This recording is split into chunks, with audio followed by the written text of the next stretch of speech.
ഇടയ്ക്കിടയ്ക്ക് മാത്രം കിട്ടുന്ന കംപ്ലയിൻസ് ആണെങ്കിൽ ഉറപ്പായിട്ടും മനസ്സിലാക്കേണ്ട ഒരു കാര്യം എന്ന് പറഞ്ഞാൽ എൻ്റെ പല വീഡിയോസിലും ഞാൻ പറഞ്ഞിട്ടുള്ളൊരു കാര്യമാണ്, ഓട്ടം കുറവുള്ള, അതായത് ലോ റണ്ണിങ് കിലോമീറ്റേഴ്സ് ഉള്ള വാഹനങ്ങൾ കഴിവതും നിങ്ങൾ സെക്കൻഡ് ഹാൻഡ് എടുക്കാതിരിക്കുന്നതാണ് നല്ലത്. കാരണം എന്താണെന്ന് പറഞ്ഞാൽ നിങ്ങൾ വാഹനം എടുത്തിട്ട് അത്യാവശ്യം നല്ല ദൂരം ഓടിക്കുന്ന ഒരു വ്യക്തിയാണെന്നുണ്ടെങ്കിൽ ഒരു ഓട്ടം കുറഞ്ഞ വാഹനം എടുത്തു കഴിഞ്ഞാൽ കംപ്ലയിൻസിൻ്റെ പെരുന്നാളായിരിക്കും. ഞാൻ ഈ പറഞ്ഞൊരു കാര്യം വെറും വാക്കല്ല. ഞാൻ ഈ യൂസ് ചെയ്യുന്ന സ്കൂട്ടി പെപ്പ് 4.5 വർഷമായി ഞാൻ ഈ ഒരു സ്കൂട്ടി പെപ്പ് യൂസ് ചെയ്യുന്നുണ്ട്. എൻ്റെ വൈഫിൻ്റെ വാഹനമാണ്. ഞാൻ വളരെ ചെറിയ കിലോമീറ്റേഴ്സ് മാത്രമേ ഇതിൽ ഓടിക്കാറുള്ളൂ. പക്ഷേ ഒരു 3-4 തവണ ഞാനിത് എറണാകുളമൊക്കെ കൊണ്ടുപോയിട്ടുണ്ട്. ഈ വാഹനം ഓടിയിരിക്കുന്ന കിലോമീറ്റർ 5497 കിലോമീറ്ററാണ് ഈ വാഹനം നിലവിൽ ഓടിയിരിക്കുന്നത്. പക്ഷേ ഈ വാഹനത്തിൻ്റെ ഒരു കംപ്ലയിൻ്റ് എന്ന് പറഞ്ഞാൽ കഴിഞ്ഞ ദിവസം ഞാനൊന്ന് ഇവിടെ കോട്ടയം ടൗണൊക്കെ ഒന്ന് കറങ്ങി ഒരു 10-15 കിലോമീറ്റർ ആയപ്പോൾ ഈ വാഹനം ഞാനൊരു സ്ഥലത്തൊന്ന് പാർക്ക് ചെയ്തു. പിന്നെ വന്ന് സ്റ്റാർട്ട് ചെയ്യാൻ നോക്കിയിട്ട് സ്റ്റാർട്ടാവുന്നില്ല. അത് കഴിഞ്ഞ് കുറച്ച് കഴിഞ്ഞപ്പോൾ സ്റ്റാർട്ടായി. അതൊക്കെ ഞാൻ പറഞ്ഞുതരാം. അത് കഴിഞ്ഞ് പിന്നെയും ഒരു ദിവസം ഞാനിതുപോലെ പോയി ഒരു 10 കിലോമീറ്റർ കഴിഞ്ഞപ്പോൾ വാഹനം ഒന്ന് കുത്തി ഓഫായിപ്പോയി. ഞാൻ ശരിക്കും പറഞ്ഞാൽ ഭയങ്കര എന്നാ പറയുക, ഒരു സങ്കടമായിരുന്നു. കാരണം 4.5 വർഷമല്ലേ ആയുള്ളൂ. ഹായ് നമസ്കാരം, ഞാൻ രാകേഷ് എം ജി. അപ്പം നമുക്ക് കാര്യത്തിലോട്ട് വരാം.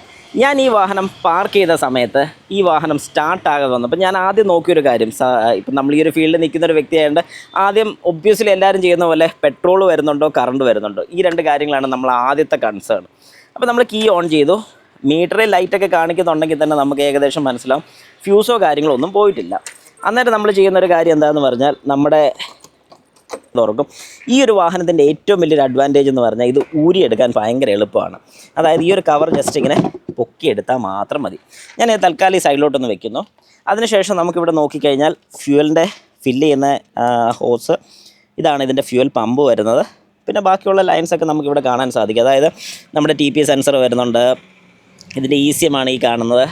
അപ്പോൾ അങ്ങനത്തെ ചെറിയ ഐറ്റംസ് എല്ലാം ഇവിടെ നിന്ന് കാണാം. അപ്പോൾ ഇതിൻ്റെ ശരിക്കുള്ള കംപ്ലയിൻറ്റ് എന്താണെന്ന് ചോദിച്ചാൽ കീ ഓൺ ചെയ്ത് നോക്കി. അതായത് ഞാൻ ഇവിടെ നിന്ന് കീ ഊരിയെടുത്തു, നേരെ ഇവിടെ കീ ഇട്ടു.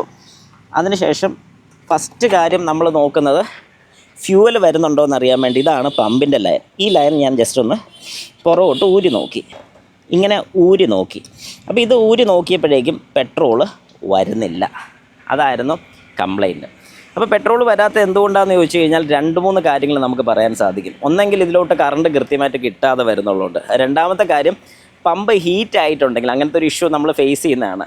പക്ഷേ ഈ വീഡിയോയിൽ ഞാൻ നിങ്ങളോട് പറയാൻ ഉദ്ദേശിക്കുന്ന ഒരു കാര്യം എന്ന് പറഞ്ഞാൽ പലപ്പോഴും നമുക്കൊരു കംപ്ലയിൻറ്റ് കിട്ടുമ്പോൾ അത് റെഗുലറായിട്ട് കിട്ടാത്തൊരു കംപ്ലയിൻ്റ് ആണെങ്കിൽ ഉണ്ടാകുന്ന പ്രശ്നം എന്താണെന്ന് ചോദിച്ചു കഴിഞ്ഞാൽ, ഇപ്പോൾ ഈ ഒരു വാഹനത്തിൽ ഇപ്പോൾ സ്റ്റാർട്ട് ചെയ്ത് കഴിഞ്ഞാൽ, അതായത് ഞാനിപ്പോൾ ഇത് കണക്ട് ചെയ്തിട്ടുണ്ട്, ഇപ്പം ഞാൻ നിങ്ങൾക്കിത് സ്റ്റാർട്ട് ചെയ്ത് കാണിച്ചു തരാം. ഒരു കുഴപ്പമില്ല, നോക്കിക്കോണം. ഓക്കെ, കുഴപ്പങ്ങളൊന്നുമില്ല. ഈ ഒരു കണ്ടീഷനിൽ ഞാനൊരു 10 കിലോമീറ്റർ ഓടിച്ചാലും പ്രശ്നം കാണിക്കത്തില്ല. നിങ്ങൾ ശ്രദ്ധിക്കേണ്ട ഒരു കാര്യം എന്ന് പറഞ്ഞാൽ ഇതുപോലെ ഇടയ്ക്കിടയ്ക്ക് മാത്രം കിട്ടുന്ന കംപ്ലയിൻസ് ആണെങ്കിൽ ഉറപ്പായിട്ടും മനസ്സിലാക്കേണ്ട ഒരു കാര്യം എന്ന് പറഞ്ഞാൽ ആദ്യം ഒരു വർക്ക്ഷോപ്പിൽ ഒന്ന് ജസ്റ്റ് കൊണ്ട് കാണിക്കുക. ഇതിൻ്റെ സർവീസ് സെൻറ്ററിൽ തന്നെ കാണിക്കുക. അവർ ബേസിക് ആയിട്ടുള്ള കാര്യങ്ങൾ ചെക്ക് ചെയ്യും, പക്ഷെ ഒന്നും അഴിച്ചു നോക്കത്തില്ല. എന്നിട്ട് അവർ ചെയ്യുന്നൊരു കാര്യം എന്താണെന്ന് പറഞ്ഞാൽ നമ്മളോട് പറയും ഈ കംപ്ലയിൻറ്റ് വരുമ്പോൾ അവർ അന്നേരം വിളിക്കണം. പക്ഷേ പലരും അത് ചെയ്യാറില്ല. പലരും ചെയ്യുന്നൊരു കാര്യം എന്താണെന്ന് പറഞ്ഞാൽ പിന്നീട് ഈ കംപ്ലയിൻറ്റ് വരുമ്പോൾ പറയും ഈ വർക്ക്ഷോപ്പിലുള്ളവർക്ക് പണി അറിയത്തില്ല, അല്ലെങ്കിൽ സർവീസ് സെൻറ്ററിലുള്ളവർക്ക് പണി അറിയത്തില്ല, അല്ലെങ്കിൽ എവിടെയെങ്കിലും കൊണ്ട് കാണിക്കാമെന്നൊക്കെ പറഞ്ഞിട്ട് വേറെ പല സ്ഥലത്തും കൊണ്ട് കാണിക്കും, പിന്നെയും കുറേ കാശ് കളയും. ഇപ്പോൾ ഇങ്ങനെ ഒരു കംപ്ലയിൻറ്റ് വരുമ്പോൾ എനിക്ക് വേണമെങ്കിൽ ഇതിനെ സംശയിക്കാം. പമ്പിൻ്റെ കംപ്ലയിൻ്റ് ആകാം, വയറിങ്ങിൻ്റെ കംപ്ലയിൻ്റ് ആകാം. പമ്പ് മാറിക്കോളാൻ പറഞ്ഞിട്ട് കാര്യമില്ല, കാരണം പമ്പ് മാറിയാൽ പിന്നെ ഈ കംപ്ലയിൻറ്റ് വരാം. ഇങ്ങനെ വരുന്നൊരു സാഹചര്യത്തിൽ എന്ത് ചെയ്യണമെന്ന് ചോദിച്ചാൽ, കംപ്ലയിൻറ്റ് എപ്പോൾ വരുന്നു അന്നേരം തന്നെ നിങ്ങൾ അവിടെ ഓൺ റോഡ് അസിസ്റ്റൻസിനെ വിളിക്കുക എന്നുള്ള, സ്കൂട്ടർ മാത്രമല്ല കാറിൻ്റെ കേസും കൂടെ ഉദ്ദേശിച്ചാൽ പറയുന്നത്. ഇങ്ങനെ ഒരു കംപ്ലയിൻറ്റ് വന്നുകൊണ്ടാണ്. കാരണം ഈ 2 തവണ പെട്ടുപോയ സമയത്ത് എനിക്ക് ചെക്ക് ചെയ്യാൻ വേണ്ടി ഒരു ടൂൾ പോലും ഇല്ലായിരുന്നു. ഞാൻ ചെയ്ത ഒറ്റ കാര്യമുള്ളൂ, കുറച്ച് കഴിഞ്ഞിട്ട്, അതായത് ഒരു അവിടെ ഇട്ടേച്ചും ഞാൻ വേറെ വണ്ടിക്ക് പോയി തിരിച്ച് വൈകിട്ട് ചെന്ന് നോക്കി സ്റ്റാർട്ടായെങ്കിൽ പോരുന്നുണ്ട്. അപ്പം ഇതിൻ്റെ കംപ്ലയിൻറ്റിനെ കുറിച്ച് എനിക്കിനി ഒന്ന് സ്റ്റഡി നടത്തണം. സ്റ്റഡി എന്ന് ഉദ്ദേശിക്കുന്നത് വേറൊന്നുമല്ല, ഞാൻ ഇനി എപ്പോഴും ഈ ഒരു വാഹനമായിട്ട് പോകുമ്പോൾ ഒരു വയർ ലൈറ്റ് ഇതിനകത്ത് കൊണ്ടുപോകും. എന്നിട്ട് പമ്പിലോട്ട് കറണ്ട് വരുന്നുണ്ടോ എന്ന് നോക്കും. പമ്പിലോട്ട് കറണ്ട് വരുന്നുണ്ടെങ്കിൽ നമുക്ക് ഉറപ്പിക്കാം നമ്മുടെ ഫ്യൂവൽ പമ്പിൻ്റെ തന്നെ കംപ്ലയിൻ്റ് ആണെന്നുള്ളത്. അപ്പം ആ ഒരു കാര്യം കൂടി ഞാൻ കൺഫേം ആക്കി വെച്ചും ഞാൻ കൃത്യമായിട്ട് പറയാം. പക്ഷേ ഈ ഒരു വീഡിയോ ചെയ്ത 2 കാര്യങ്ങൾ പറയാൻ വേണ്ട.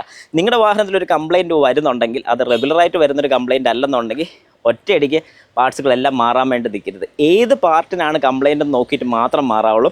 അത് മാത്രമല്ല, ഞാനിപ്പോൾ ഈ വാഹനത്തിൻ്റെ ഒരു കേസ് പറഞ്ഞ പോലെ ഓട്ടം വളരെ കുറവാണ്. അതുകൊണ്ട് പല പാർട്സുകളും വർക്ക് ചെയ്യാതിരുന്ന് പെട്ടെന്ന് വർക്ക് ചെയ്യുമ്പോഴത്തേക്കാണ് ഇങ്ങനെ കംപ്ലയിൻറ്റ്സ് വരുന്നത്. അതുകൊണ്ട് ഓടാത്ത ഒരു വാഹനത്തിന് പെട്ടെന്ന് കംപ്ലയിൻറ്റ്സ് വരാനുള്ള സാധ്യത കൂടുതലാണ്. കാരണം ആ പാർട്സുകൾ യൂസ് ചെയ്യാതെ ഇരുന്ന് ഉറഞ്ഞു പോകുന്നുള്ളതുകൊണ്ടാണ് ഈ ഒരു പ്രശ്നം വരുന്നത്. അതുകൊണ്ട് നിങ്ങൾ കഴിവതും സെക്കൻഡ് ഹാൻഡ് വാഹനങ്ങൾ എടുക്കാൻ തീരുമാനിക്കുന്ന ആൾക്കാർ അത്യാവശ്യം ഇപ്പോൾ ഒരു 5 വർഷമായൊരു വാഹനമാണ്, ഏകദേശം ഒരു 45,000 കിലോമീറ്റർ ഓടിയിട്ടുണ്ടെങ്കിൽ നിങ്ങൾക്ക് ധൈര്യമായിട്ട് എടുക്കാൻ സാധിക്കും.